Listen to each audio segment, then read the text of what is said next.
Termina el mes de octubre y menos mal, me imagino que estarán pensando muchos de ustedes. Es verdad que ha sido un mes tremendo desde el punto de vista de los mercados financieros, aunque también es verdad que en estas últimas sesiones se ha arreglado algo del desastre que habíamos tenido durante estas últimas semanas.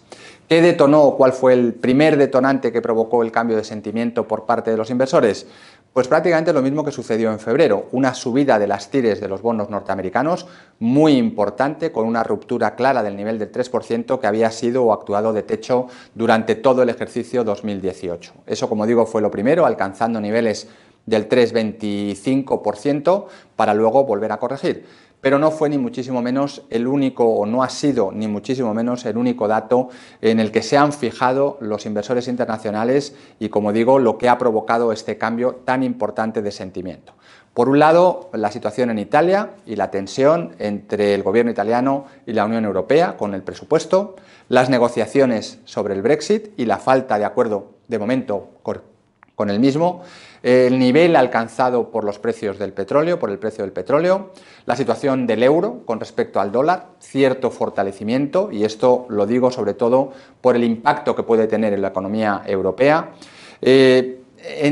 En este momento lo que más se habla o lo que más se ha hablado y sigue ocasionando un deterioro del sentimiento y de los indicadores cualitativos a nivel global es la guerra comercial, ese recrudecimiento de las tensiones entre Estados Unidos y China. Digo que todo esto se ha venido produciendo a lo largo del mes de octubre y en un contexto de normalización de las políticas monetarias por parte de los bancos centrales. Todo esto es lo que ha provocado, como digo, este cóctel perfecto, esta tormenta perfecta, aunque sea un término manido, que se ha producido a lo largo del mes de octubre y que ha provocado caídas muy significativas en prácticamente todos los mercados y todos los sectores a nivel global.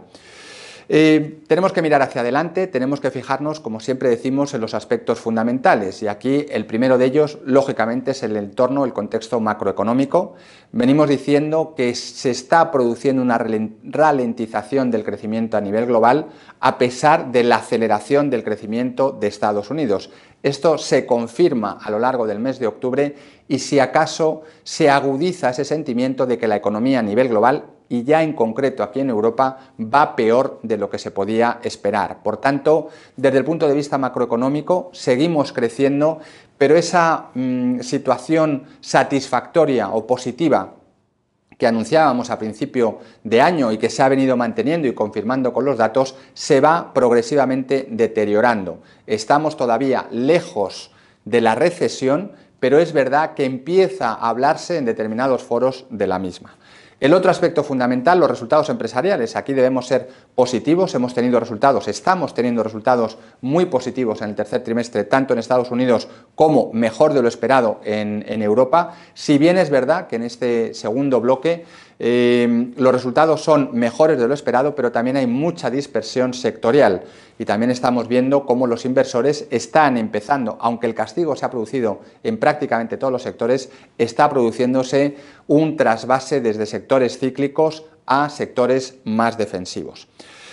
¿Qué vamos a hacer y qué podemos esperar? Es verdad que el deterioro de la situación macro va a pesar, es verdad que todos estos aspectos que he mencionado de Italia, del Brexit, etcétera, etcétera, van a seguir estando encima de la mesa, pero también es verdad que tenemos que fijarnos en los fundamentales y en este sentido hay un dato que ya he mencionado tanto en septiembre como en octubre, que es la estacionalidad de los mercados por distintos motivos.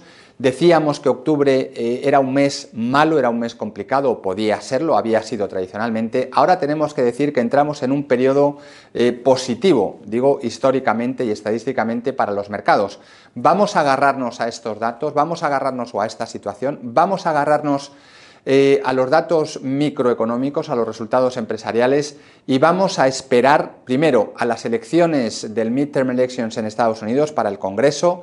Vamos a ver si el Partido Republicano mantiene la mayoría en el Congreso o, por el contrario, la pierde, para ver qué medidas se pueden anunciar a partir de ahora por parte del señor Trump, y vamos a ver cómo evoluciona un dato muy importante con respecto a la guerra comercial, que son las posibles negociaciones y el posible acuerdo entre Estados Unidos y China. Si estos aspectos entran en una situación de normalización, de tranquilidad, creemos que uniendo estos datos con ese factor estacional, podríamos ver una recuperación de los mercados y por lo menos volver a cierta tranquilidad. Esto es lo que estamos esperando y por eso vamos a actuar en nuestras carteras sin grandes cambios. Ya dijimos que habíamos realizado liquidez a principios de septiembre y a lo largo del mes de septiembre y por tanto estaremos muy atentos por si utilizamos esta liquidez para volver a entrar o si el deterioro nos lleva a todo lo contrario. De momento mantenemos las posiciones con la expectativa de aumentar si se produce esa tranquilidad que he mencionado. Nada más y muchas gracias.